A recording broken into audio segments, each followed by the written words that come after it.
Hi everybody, how you doing? This is Jesse. Welcome to my channel.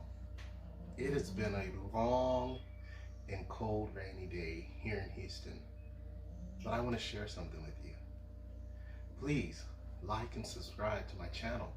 Leave a comment, share with your friends, and let's get to it. In today's video,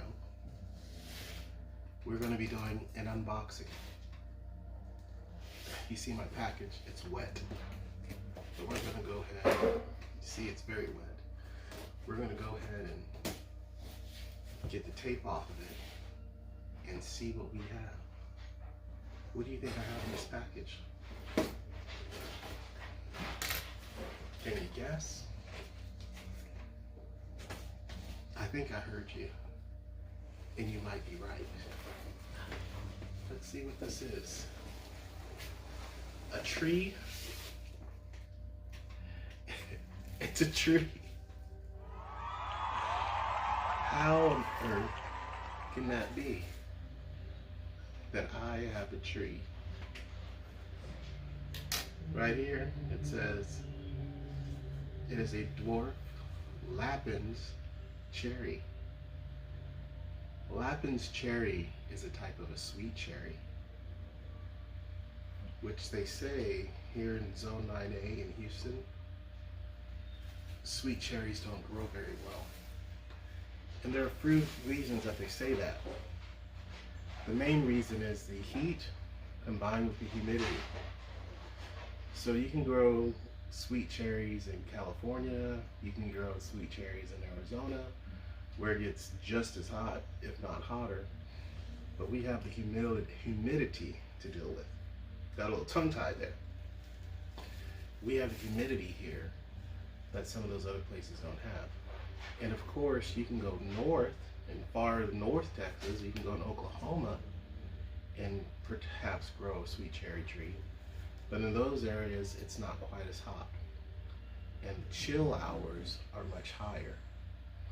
But this Lapins cherry is what they call a low chill sweet cherry.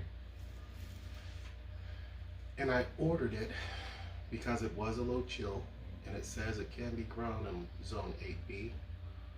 In some places it says it can be grown in Zone 9A. So I'm going to do an experiment with this Lapins cherry to see if I can't get it to bear fruit. Now let's just look at the structure of the tree. Down at the bottom we have the roots, and this is what they call a bare root tree.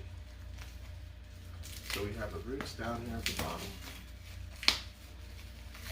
and they wrapped it in some type of cellophane wrap. Then you have, right up in here is your graft union.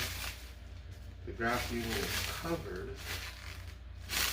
the way they wrapped it, it's covered. But there's a graft union right in here. Let's see that. That's your graft union. Below the graft union, you have your rootstock. The rootstock is the variety of tree that the desired tree is grafted onto. Does it tell me what the rootstock is? It does not tell me. It does not tell me what the rootstock is. So oftentimes rootstock is chosen due to its characteristics for the area it's being planted in. Well, I got this online, and it actually came through Home Depot's online tree service. But they didn't know where I was before they grafted this tree onto its rootstock. So hopefully, I'm going to cross my fingers that this rootstock is compatible to the conditions here in the Houston area. The next thing we'll find is this is our desired scion. And then we have the framework of the tree. And it is a hybrid leader with an open canopy. So you have a leader, the primary leader in the center, then you have an open canopy. I like this shape. It's more or less vase shaped, and it's compact. One more thing, speaking of compact, this tree is actually what they call an ultra dwarf. So it's going to stay pretty small. So small, in fact, that I think I'm going to leave it in a container. Now, one thing you should do when you have trees that are shipped bare root is you're going to need to soak them in water. Let's go ahead and look more at what this tree looks like.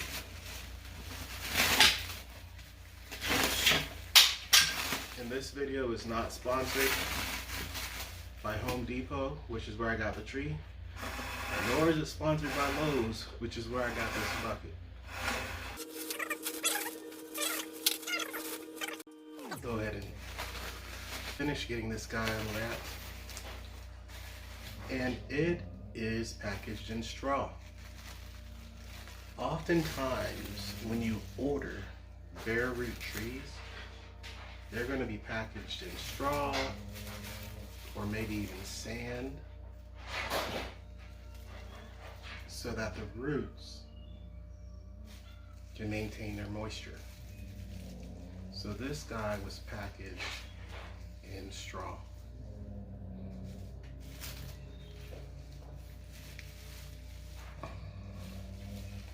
So let's get it out of that straw a little bit.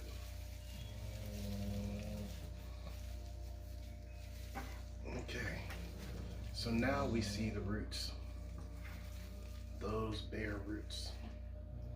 Now don't be surprised when you look at the roots, because the roots have been pruned. This tree, cherry tree, 3 or 4 months ago was in the ground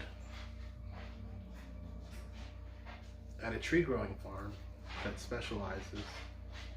more likely specializes in cherry trees. And they have an orchard, which is where they harvested this tree. They dug it up. Once it went dormant, once the fall hit, the tree went to sleep. They dug it up. They maintained a lot of roots, but they pruned. You see that root is pruned. This big root is pruned. These roots, but all these feeder roots, a lot of these good feeder roots are still intact. So what I have here, when you get a bare root tree, I have a bucket of water. And I'm just going to set this in this bucket of water for 24 hours. And then I will provide an update on what we did with the Lappin's cherry tree.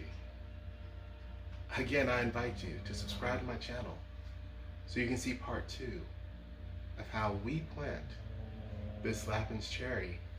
And if you subscribe, you'll be able to get the updates on whether or not it flowers and whether or not it yields sweet cherries. Until then, happy, healthy gardening.